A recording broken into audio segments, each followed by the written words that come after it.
This is Brian with ScreenFiles.com and Review. I'm a huge horror buff and I'm always on the lookout for new and interesting horror.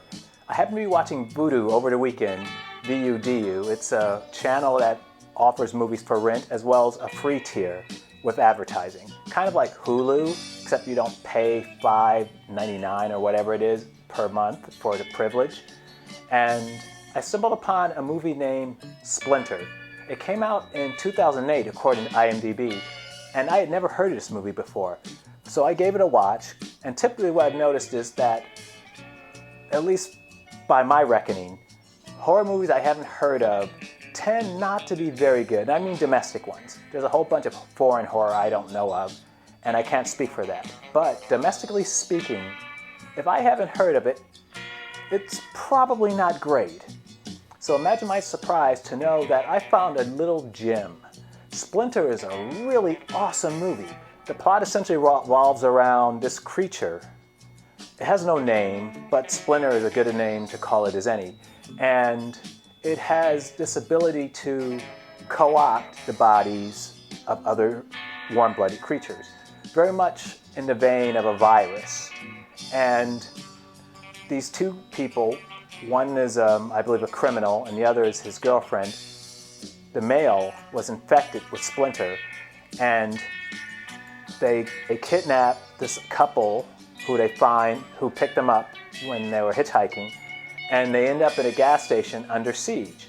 It's not a new idea. In fact, it's very reminiscent of, let's say, Assault on Precinct 13, combined with a little of, not necessarily Thing, more like Virus. And it's pretty interesting. And the thing is, this movie has, relatively speaking, a small budget. You can see it. As far as I could tell, they're really throwing the money they have at the screen. And it's not a lot. But they managed to do a lot with a little. What also works for Splinter is that it's so well acted. I didn't recognize the two leads, but they're both character actors, and they really do this material justice. As I said, it's a combination of like Assault on Precinct 13 and Virus. You could say The Thing, but I still think it's more like Virus, really.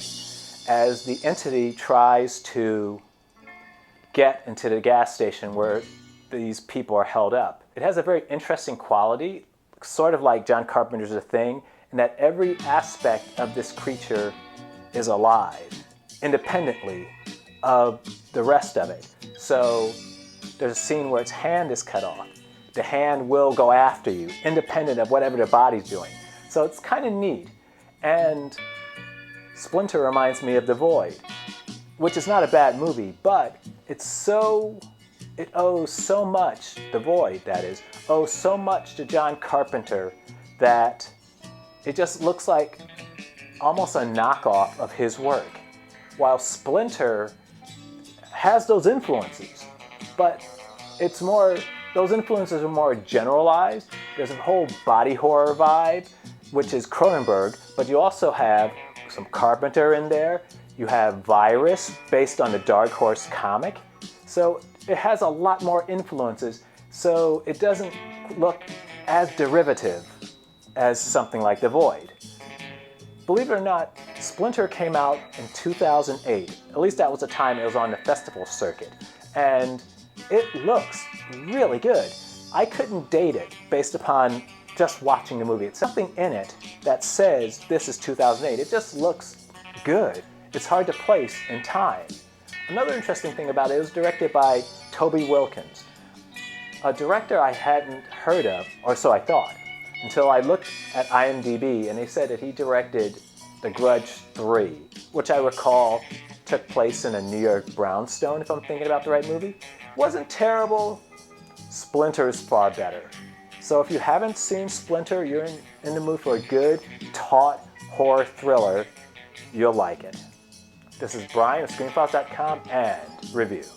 Peace.